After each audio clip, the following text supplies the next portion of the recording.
Assalamu alaikum wa rahmatullahi wa barakatuh. Welcome you all to lesson number 9. And this lesson is the second poem that we're going to see. We've already done our first poem, and now we are very familiar with some of the terminologies of poetry. So we will rush through those terminologies very fast and then add a few before we read our lesson for today. So we have AL-QIRA here being the unwan al-qasida or al-unwan. Then we have the first short line here, that is the first half of the first line being the sadr. Then the second short part here being the ajuz, and then we have this whole part, the sadr, all the sadrs here making up the misra, making up a misra, one misra, and then this also makes up another misra. The whole ajuz here makes up another misra. Okay, and then we said one full line, the sadr and the ajuz together makes a bait, that is baytul qasida or baytul shi'r. And then we also have the first line of every poem being what we call matla'ul qasida. Matla'ul qasida, that is the pick-up point of the poem. The previous video on the poem had all the vocabularies and the meanings. Okay, so those we want to add today are a few. We have the last word of the sadr is called al-arud with ain, al-arud, ain ra waw dad, al-arud.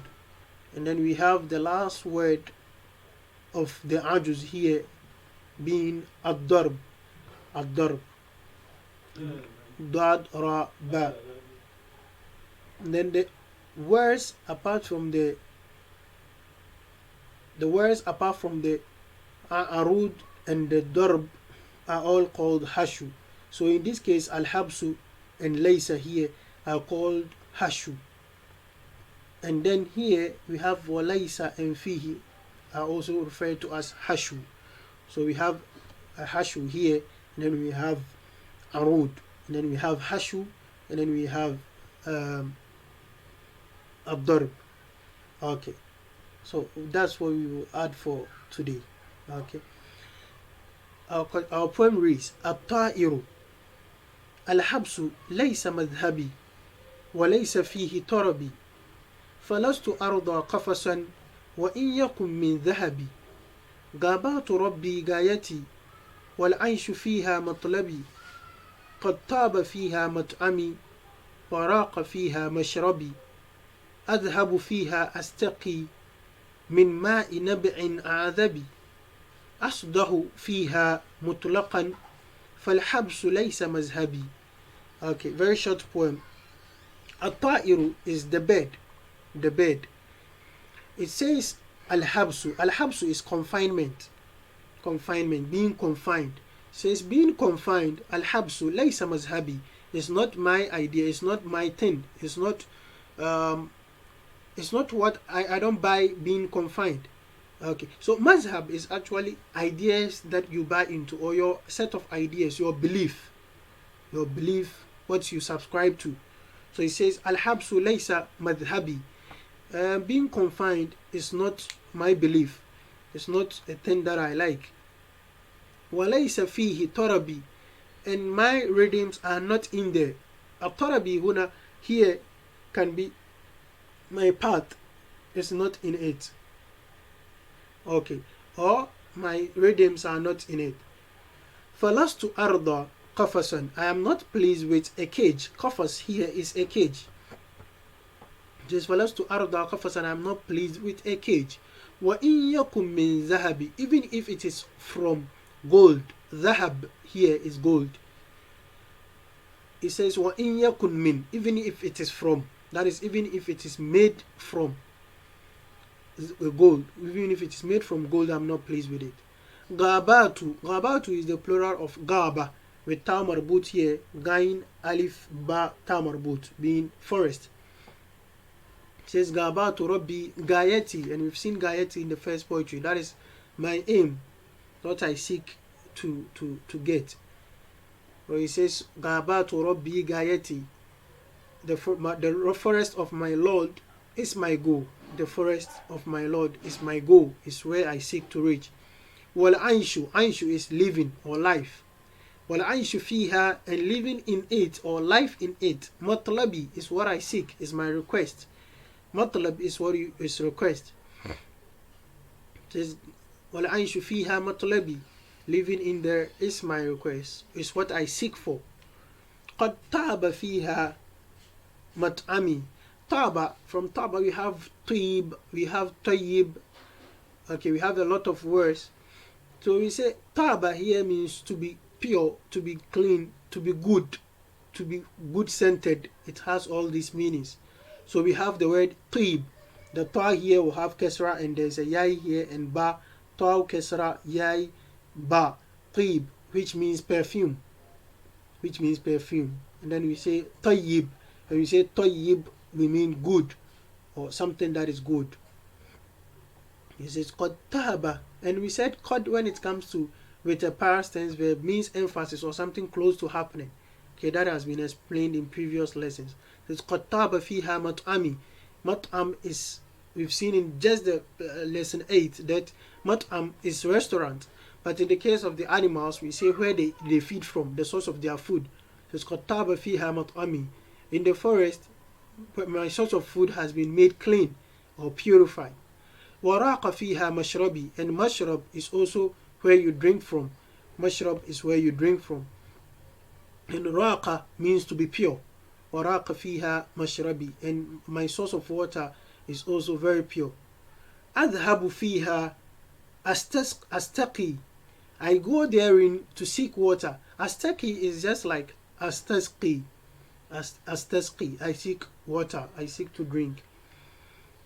Min ma'i nab'in a'adhabi, I go in there to seek water. Min ma'i nab'in a'adhabi, to seek water from water of the fountain. Nab'in, nab' is fountain.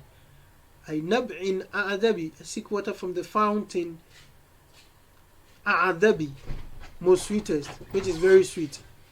Asdahu fiha mutlaqan, asdahu is to sing.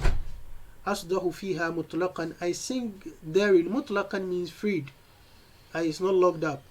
Asdahu fiha mutlaqan, I sing therein freely. Falhabsu laysa mazhabi, for being locked up is not my thing. For being locked up is not my idea. Okay, we have a few words to look at. Here we have Torabi. Okay, the word Torabi can mean my part or can mean singing. Torab, that is melody. And then if you say Toraba anit tariq, when we say Toraba anit tariq, that is somebody has gone off the road. Ay mala anhu. Toraba anit tariq, mala anit tariq. Ay ibta'ada anit tariq. Okay, has gone off the road. And then we have the word kofasan, meaning cage or basket, used as basket, but really mostly cage, animal cage. Okay. And then we have mat'am, that is restaurant for humans, and then is restaurant for humans and source of food for just anybody where the person feeds from is called mat'am. And the word raqa here, and the word raqa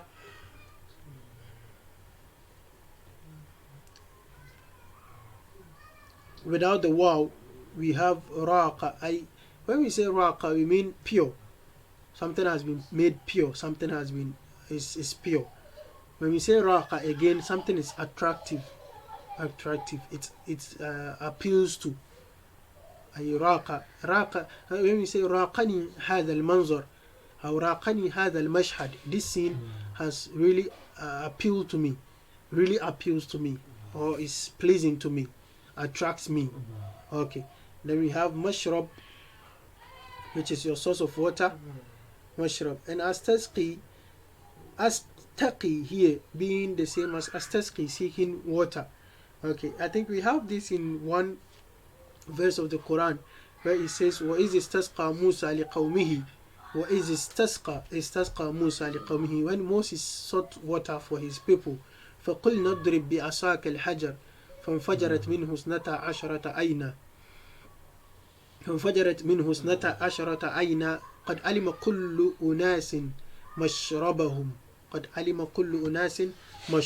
Now we have the mashrab and istasqa. قد علم كل أناس مشرب. Every people got to know where they will drink from. And astasqi, wa is istasqa Musa. Okay, so let's take note of these few vocabularies. When we say something is mutlaq, we use mutlaq to mean totally, completely. Like you say hal fahimta, then you say lam afham mutlaqan, I didn't understand completely. But mutlaq here is used to mean he has been freed. Ay tuliqa, he has been set free. As he says, I sing in there freely.